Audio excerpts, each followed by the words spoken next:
ইসরায়েলের 3 লোক সফরে বেরিয়েছে, মরুভূমির সফর, মাঝখানে তুফান। কই যাবে, কই বাঁচবে? দৌড়াদৌড়ি শুরু। দৌড়াতে দৌড়াতে এক পাহাড়ের গুহার ভেতরে আশ্রয় নিয়েছে। গুহা চিনেন তো? পাহাড়ের গুহা। আশ্রয় নেয়ার সাথে সাথেই বৃষ্টির পানির ঝাপটায় পাহাড়ের উপর থেকে বিশাল এক পাথর খণ্ড এসে পাহাড়ের গুহার মুখটা বন্ধ করে দিয়েছে। বন্ধ, অন্ধকার। এরা পড়ছে বিপদে। হায় হায়, বাঁচার জন্য ঢুকলাম, এখন দিই মরণ। ঢুকছিল কি জন্য? এখন মরণ।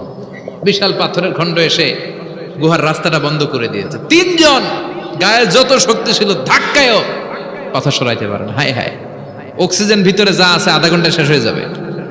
কি করে বাঁচবো? বাঁচার উপায় নাই। চিল্লা ফাল্লা শুরু হয়ে গেল, কান্নাকাটি শুরু।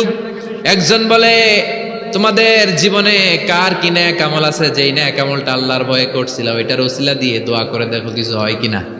সুবহানাল্লাহ কোন? এটাই উপায়।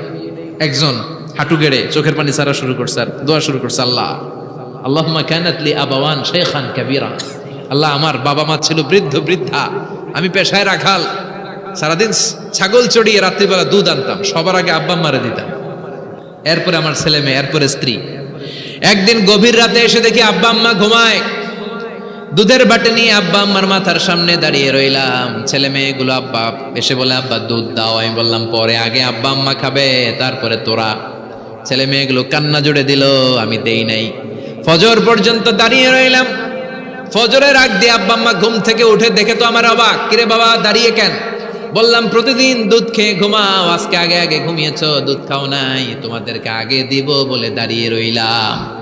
আল্লাহর ডেকে বলে, আল্লাহ ওই দিন সারা রাত দুধের বাটি নিয়ে মা বাবার শিওরে আমি দাঁড়িয়েছিলাম। ফজরের সময় আব্বা আম্মারে দুধ খাওয়ালাম, তারপরে ছেলে মেয়েদেরকে দিয়েছিলাম, তারপরে স্ত্রীর মুখে দিয়েছিলাম। ও মাবুদ, ওই দিনের এই কাজটা আমি দুনিয়ার কাউরে খুশি করার জন্য করি নাই, শুধুমাত্র তোমার খুশি ছাড়া। ওই রাতের ইবাদত যদি তোমার দরবারে ভালো লেগে থাকে, ফাফাররিজ আন্না মা নাহনু ফি, আজকের বিপদের দিনে কেউ বাঁচানোর নাই, তুমি আমাদের বাঁচাও। ফানফাজারা, মুহূর্তের মধ্যে 1/3 বিশাল পাথর খণ্ডটা 1/3 ডান দিকে সরে যায়, এক পাশে সরে যায়। সামান্য আলো বাতাস ঢুকতে আরম্ভ করবে। এখন বাতাস ঢুকে, এখন বেঁচে থাকতে পারবে এই নিশ্চয়তা হয়েছে। সুবহানাল্লাহ কোন? এবার সে বলল, ভাই তোর কি আমল আছে বল।